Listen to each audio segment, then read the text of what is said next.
Welcome to the December Arena Meta Report for Descent of Dragons. Currently, Arena is comprised of the following sets: Descent of Dragons, the basic and classic sets, Black Rock Mountain, Knights of the Frozen Throne, One Night in Karazhan, the Grand Tournament, and Rastakhan's Rumble. Like other expansions this year, the new set features some of the strongest minions ever released. Many minions either pack a lot of stats, offer a lot of swing, or both. We initially recommended Hunters and Druids to be great picks due to their aggressive strategies, and indeed they have shined in the new meta. Consequently, in order to answer aggro, the next best classes, Paladin and Warrior, end up as consistent counters. What does the meta look like now? Before we continue, make sure to subscribe to the Tempo Storm YouTube channel to keep up with our Hearthstone content. Now let's begin. Here's what our tier list looks like in the new expansion. Currently, Hunter is undoubtedly the best class right now. There are a number of factors that point to Hunter's strength, so let's talk about all of them. First, the card quality of the new expansion is extremely high.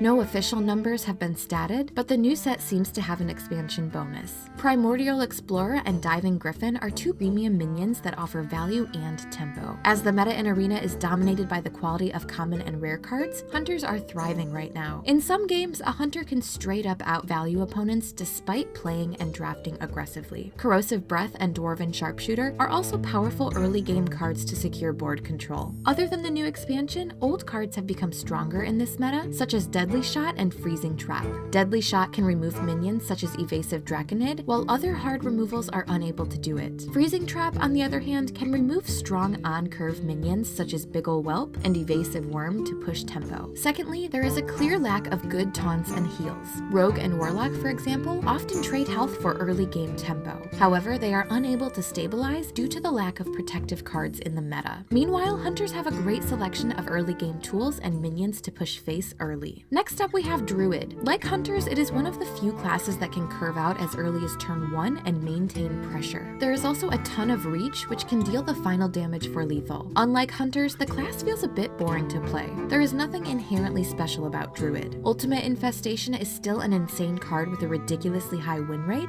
but it is a turn 10 play, and Hunters can certainly kill you before that. Druid's identity is focused on flexibility. You can play Power of the Wild on turn 2, just as you can play Druid of the Claw to push damage with charge. The class generally favors a token game plan, but there simply aren't that many tokens in the pool. Some neutral minions that are great token generators are Grim Necromancer and Serenite Chain Gang. A decent counter against Hunter and Druid's aggressive plan is Paladin. Bronze Explorer and Amber Watcher are two common cards released in the set, and it's seen everywhere. Healing 8 health with good vanilla stats makes Amber Watcher a must-pick in the meta. Likewise, Bronze Explorer's lifesteal has managed to steal enough games from Hunter that it can be a great pick as well. We definitely don't recommend playing a 2-3 lifesteal minion on turn 3 though. You should always play the strongest on-curve minion you have to contest the board early. Other than the new cards, there are a bunch of great early game cards that can fight for the board. True Silver Champion adds another 4 health while gaining an incredible amount of tempo, and Seal of Champions and Argent Protector can snowball the board very early. Without the bucket system, other premium cards that are often neglected are picked a lot as well, such as Consecration and Blessing of Kings. Another premium card we noted is Alder Peacekeeper. Once again, without the bucket system, this card became an auto pick. It can still debuff evasive minions, which is an important swing to remove large threats. Initially, we did not expect Paladin to be anywhere near the top. However, because of the lack of buckets and the success of aggressive strategies, we find Paladin once again to be among the top 3. Uther simply has too many good class cards in its common and rare slots. Without buckets, these cards are too easy to pick. If you look on HS Replay, for example, you'd notice True Silver Champion and Amber Watcher to be very common picks. Like Paladins, we see another class surge to the top with its powerful protective tools. A perfect example of how important health is in this meta is the minion Evil Quartermaster. For 3 mana, you gain 3 armor, play a 2/3, and get a lackey. On curve, a 2/3 minion is pretty weak for 3 mana. However, in the later stages of the game, 3 health can be the difference between life and death. With the new expansion, Dragon Roar also has improved in quality. There is a bunch of game-winning legendary dragons, and you can continue the value train by receiving Explorer dragons. We also can't ignore the power level of premium weapons such as Bloodrazor, Fool's Bane, and Arathi Weaponsmith. Next up, we have Mage. Historically, Mage is the most commonly picked class in Arena. However, aggressive hunters and druids prey on the slower mages in the new meta. That said, Mage is still hanging among the top 5 classes right now in Tier 2. The new expansion really didn't do Mage any favors. Rolling Fireball is a great removal spell, but it is an epic spell. None of the other Mage cards are remotely noteworthy. Unlike Rogue and Warlock, her hero power at least prevents her from taking any additional damage. Moreover, Fireland's Portal and Flame Strike are still in the pool that can stabilize the game. If a Mage goes first with a decent curve, she can still beat the aggressive classes. After the first 5 turns, we have some clear losers of the set. We honestly didn't expect Rogue and Warlock to be this poor, but the lack of taunts and heals really hurts both classes. Let's talk about Warlock specifically. On HS Replay, Warlock has an astonishingly bad win rate around 45%. We don't believe Warlock is this bad, but it is very easy for people to draft Warlock incorrectly. Because of how aggressive the meta is, the Warlock needs to draft a much lower curve as well. You are severely punished for drafting value cards such as Big Ol' Whelp. In other classes that lack card draw, the Whelp is a great mid-game minion, but it is very suboptimal in Warlock.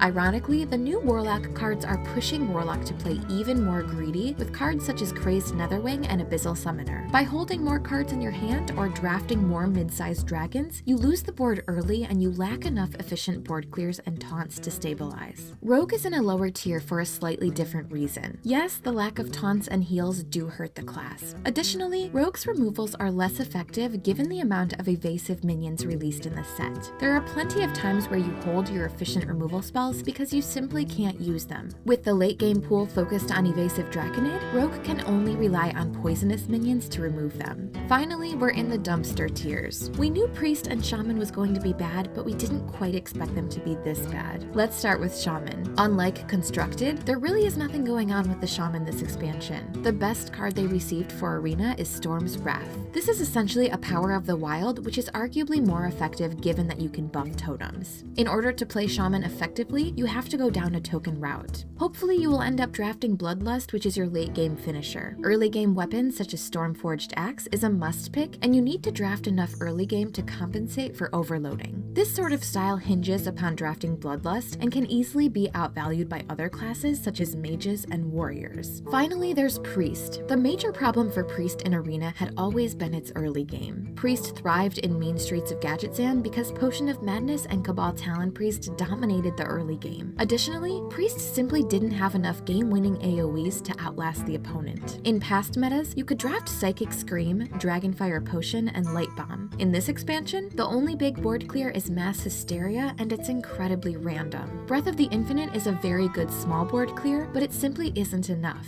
We will not be seeing Priest anytime soon in higher tiers unless it receives some major adjustment. In summary, the meta is much faster than we anticipated. At the same time, there is an incredible amount of value generators. If you can outlast the aggressive hunters and druids, you need to have several value generators such as the Explorer Dragons to beat the slower decks. Key cards you should play around happen to be mostly dragons. Dragon Maw Scorcher is still very good, and Twin Tyrant can deal 8 damage to your opponent's board on turn 8. These cards are a must to play around because you can easily lose to their full swing potential. Finally, let's talk about the curve. We find good 4-drops are harder to come by. Gone are the days where you saw Chillwind Yetis running around commonly. Additionally, the 5/4 stat line often gets traded by 3 mana 4/3s. Other than Yeti, good 4-drops right now include Keening Banshee, Troll Batrider, Grim Necromancer, Twilight Drake, and Serenite Chain Gang. Late game threats are also limited to a few minions. You're looking at Evasive Draconid on 7, Twin Tyrant or Bone Mare on 8, and North Sea Kraken on 9. You see, even in the late game, the 5/4 stat line is pretty bad as it gets eaten by the Tyrant and Kraken. This wraps up our class analysis of the new meta. What are some of your favorite classes so far? Be sure to comment below, and as always, be sure to like and subscribe to stay up with our Hearthstone content.